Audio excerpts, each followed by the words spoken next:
Bonjour à tous et bienvenue dans ce nouvel épisode de Tanara Talk. Un épisode qui, certes, a pris beaucoup de temps à arriver, mais je me suis dit pourquoi pas revenir avec un petit épisode qui concerne un peu la raison pour laquelle j'ai disparu pendant un an sur ce podcast. Et je me suis dit que ça pouvait être un sujet assez intéressant si on l'étudiait un peu plus sérieusement et que c'était plus intéressant de le comprendre pour mieux le gérer. Et je pense que c'est aussi un sujet qui nous concerne tous. Mesdames et messieurs, aujourd'hui nous allons parler de procrastination et de confiance en soi.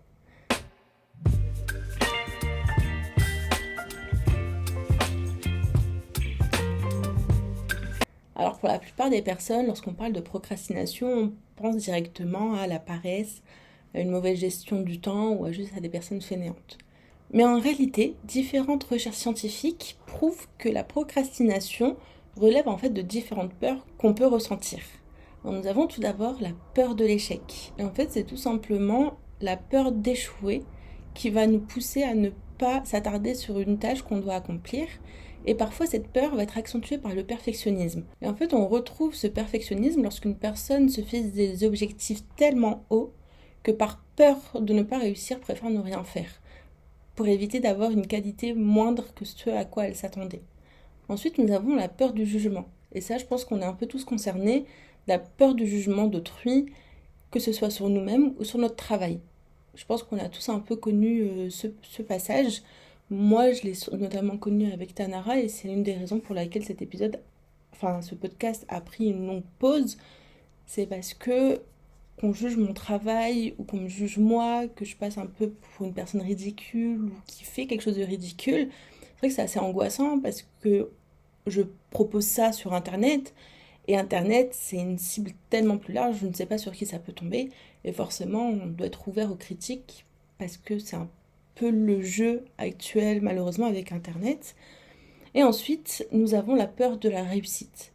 Et en fait, tout simplement, j'ai trouvé ça assez paradoxal au début, mais en fait, ça concerne les personnes qui ont peur de réussir une tâche, ce qui va amener à un moment où ils auront des attentes beaucoup plus élevées, et du coup, par peur d'avoir des responsabilités, des attentes qui sont plus élevées que ceux à quoi ils ont l'habitude et ceux avec quoi ils sont à l'aise, ils préfèrent procrastiner pour maintenir un certain statu quo. Comme vous avez dû le comprendre, deux de ces peurs me concernent, la peur de l'échec et la peur du jugement.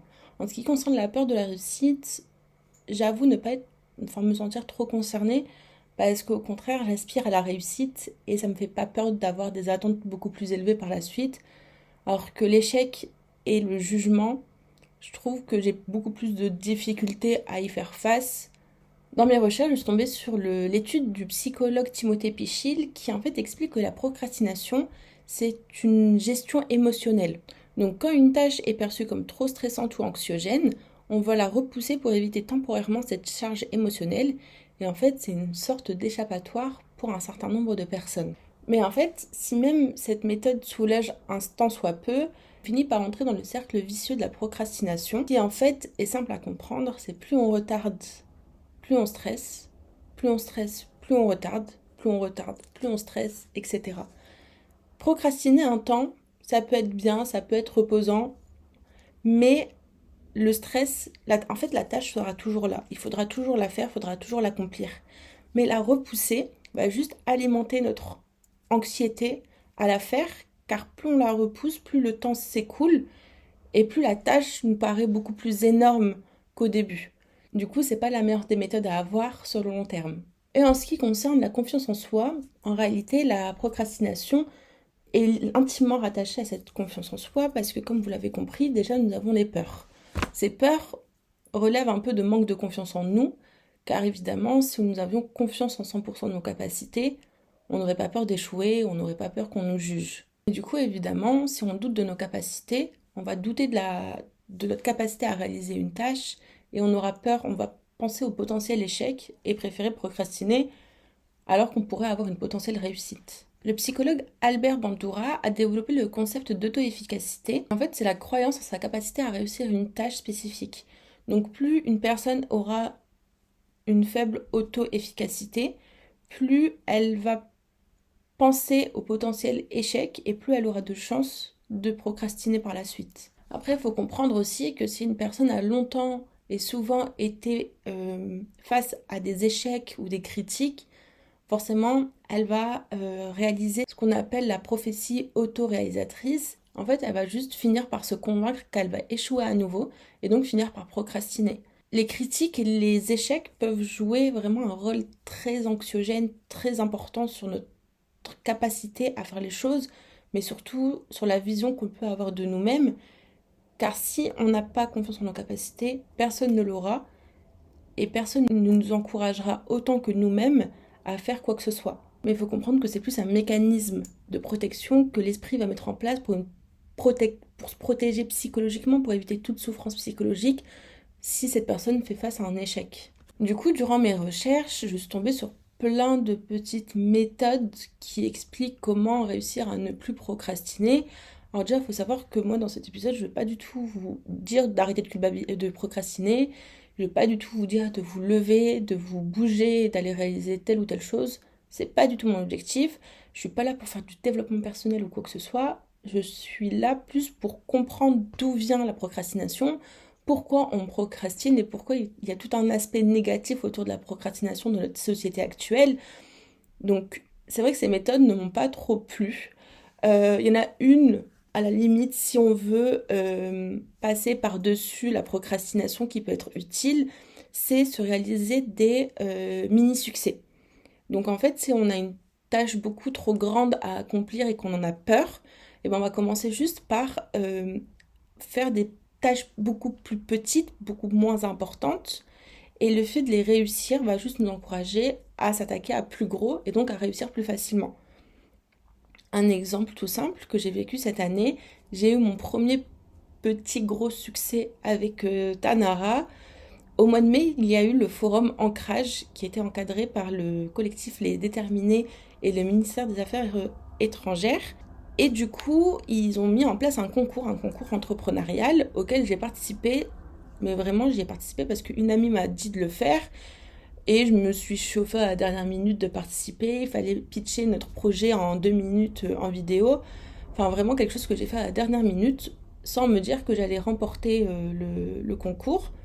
Pour que le lendemain, on m'appelle pour me dire que j'ai remporté ce concours, que Tanara a énormément plu, et notamment à des personnes que je suis depuis des années sur les réseaux sociaux, qui sont créateurs de contenu, etc. Et donc me dire que mon projet a plu à des personnes dont j'aime beaucoup le travail, surtout que par derrière, j'ai reçu également beaucoup de messages d'entrepreneurs qui étaient présents et qui ont beaucoup aimé le projet. En fait, ça a été un sentiment de, en fait, Tanara, ça me plaît, mais ça peut plaire aussi aux autres. Et j'avais déjà la preuve par les messages que je recevais de la part de certains d'entre vous qui me disaient que c'était un média nécessaire, que ça les aidait, etc. Mais le fait que ce soit beaucoup plus factuel, le fait que ce soit tangible, que ce soit de la part de personnes qui ont déjà fait leurs preuves dans le monde d'entrepreneuriat, c'est vrai que ça m'a fait un petit quelque chose et ça m'a beaucoup motivée à revenir, à proposer beaucoup plus de choses, à avoir beaucoup plus de projets avec Tanara. Du coup, c'est vrai que ce petit succès a, mine de rien, engendré beaucoup de choses derrière. Et donc, je pense que ça peut être une bonne méthode pour se remotiver. La procrastination, je pense qu'on ne peut pas trop lutter contre tant qu'on n'a pas trouvé une certaine motivation qui pouvait nous pousser à réaliser vraiment quelque chose. Et donc, les psychologues appellent ça le cercle vertueux de la confiance. Et ça veut dire que du coup, vous allez prendre confiance en vous au fil de vos réussites et ça va vous permettre du coup de moins procrastiner du moins. Mais la procrastination concerne la confiance en soi, mais également un des plus grands fléaux de notre société, le capitalisme. Alors vous me direz, mais comment ça, la procrastination, le capitalisme? Il faut comprendre que dans une société capitaliste, la valeur d'une personne va être mesurée par sa capacité à produire. La productivité et la contribution économique d'un individu va nous permettre d'évaluer sa valeur en tant qu'individu, en tant que personne issue de la société. Ça va créer une pression pour être constamment performant, utile, efficace à tout moment en fait. Du coup, dans ce cadre-là, la procrastination va être vue comme un échec personnel face à ses idéaux de productivité. Du coup, lorsqu'une personne va procrastiner, elle va souvent culpabiliser car elle ne respecte pas les attentes capitalistes de rendement constant. Et ça, si vous avez écouté l'épisode où je vous parle de prendre du temps pour soi, Je parle de cette culpabilité qu'on a lorsqu'on prend 5 minutes sans travailler. Moi, je l'ai longtemps ressenti et je pense que c'est pour ça que je tenais à faire l'épisode sur prendre du temps pour soi. Je sentais tellement une pression euh, dans les seuls petits moments où je travaillais pas que en fait ça devenait anxiogène et procrastiner alimentait ma culpabilité, mais le stress, enfin vraiment c'était un cercle vicieux, tout alimentait tout et c'était horrible alors que non, j'étais pas obligée d'avoir trois tafs en plus de mes études. À l'heure actuelle, je suis pas obligée d'avoir 1 heure de temps libre pour moi par semaine. Mais c'est vrai que cette vision de productivité capitaliste qu'on a en ce moment, c'est très anxiogène lorsqu'on voit des personnes en face qui font du 50 heures par semaine pour leur propre projet. Du coup, le capitalisme, en plus de promouvoir la productivité, va pousser les individus à l'autogestion de leur travail et de leur temps. En fait, cette culpabilisation va devenir un outil efficace pour maintenir cette autogestion. Et en se sentant coupable de ne pas être assez productif, les personnes vont finir par s'autodiscipliner et finir par adopter des comportements qui vont être favorables à une efficacité et à la maximisation de leur rendement personnel. Et ça va finir par renforcer les dynamiques de travail sans nécessairement avoir un contrôle externe visible qui pourrait être beaucoup plus sain. Je pense qu'on a déjà tous entendu, le temps c'est de l'argent, et cette phrase elle est bien connue parce que le capitalisme transforme le temps en une ressource marchande. Donc chaque petit moment qu'on ne va pas utiliser pour produire va être vu comme une perte économique. Et donc c'est la raison pour laquelle la procrastination est si mal vue, c'est parce que c'est du temps qu'on va passer à ne pas travailler. Et du coup si on ne travaille pas, on ne génère pas une productivité utile, et donc c'est du temps gâché perçu du coup par ce prisme du capitalisme.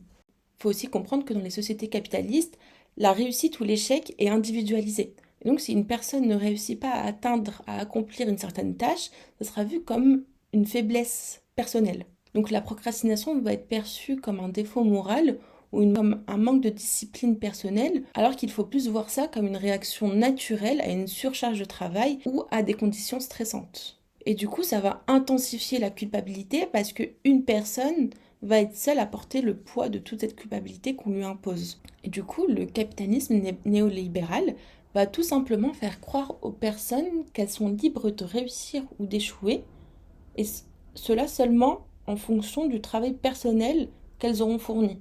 Alors que cette idée d'autonomie est souvent illusoire, car en fait elle ne va pas tenir compte des structures sociales, des inégalités ou encore des conditions de travail qui peuvent être précaires pour certaines personnes. Et du coup, au lieu de questionner les structures qui mettent cette pression constante, on va encore mettre toute la culpabilité sur l'individu en faisant passer la procrastination pour un manque de motivation, pour une mauvaise gestion du temps, pour de la fainéantise, pour de la paresse.